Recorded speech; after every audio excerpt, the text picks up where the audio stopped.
Hey guys, welcome back to the channel. Today we've got a 1962 Pontiac Catalina. This is the Smoky Unit prepared Fireball Roberts 1962 Daytona 500 winning car. And it's just a good looking race car. I've always thought this was a good looking car. The early 60s GMs are just sharp, and then you put it in race livery, and then on top of that you do the black and gold Smoky Unit, and man, you've just got a winner. This car is actually an eBay restoration. I stumbled across this on eBay a year or two ago, and it was really well built. I could see from the pictures, except the paint and the decals were a mess. And I thought, well, that would be easy, just redo the paint and the decals. So that's basically what I did. I bought it and ordered some decals from Mike's Decals, and really nice decals, and carefully taped off the bare metal foil, and was able to repaint the gold and the black with some careful taping, and then redid the decals. Back then I was reading a lot online about using floor polish for clear coat, and so I wanted to give it a try. And you know, your results may vary, but I greatly regret doing that. As you can see right there, the shine is okay, not great. Now, the reason this part is a little dull is because I tried to polish floor polish. It didn't work so great. It actually dulled it down. Maybe you can, maybe you can't. But you know, it's not terrible. The car's not terrible. It's a really good looking shelf model, but I was really disappointed with the shine that the floor polish would do. So I'm sticking to clear coat. I'm sticking to the clear coat, and I'm sticking to, you know, color sanding and rubbing that out and getting a really good shine. But nevertheless, I still like the car. I just wanted you to know my experiences with floor polish clear. Now, I think there are some good uses for floor polish clear. Like if you have an old model that's just kind of dull and you want to spice it up, well then yeah, you know, lay some floor polish down on there. But you should really keep your expectations manageable. I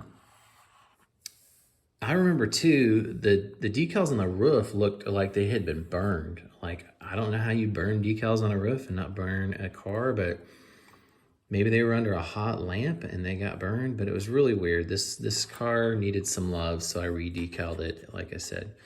But let's just look at some of the details that the original builder, who is unknown, I think it came from an estate, because the seller had tons of NASCAR kits that were built. So I think they were bought from a collector who might have passed away, I figured.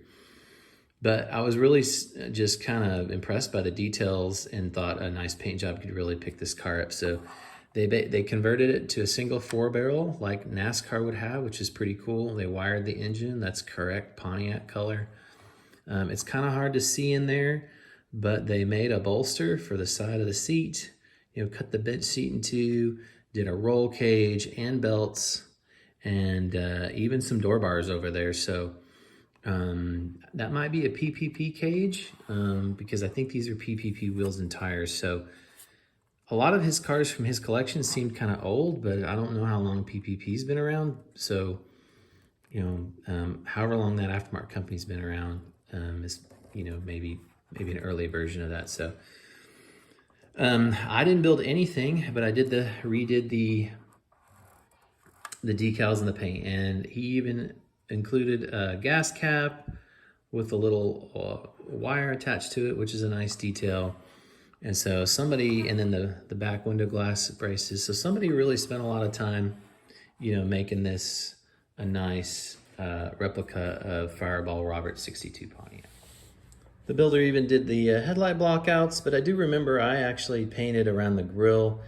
On 62 Pontiacs, there's a lot of body color within the chrome in the grille, so I painted all that correctly.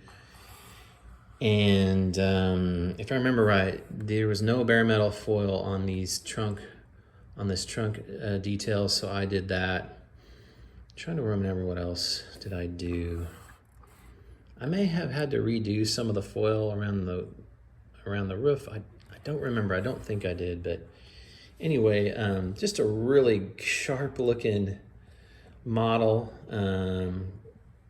and Daytona 500 winner. And if you know Smokey Yunick and his history in racing, that is a fascinating story in and of itself. An innovator and an absolute interesting guy.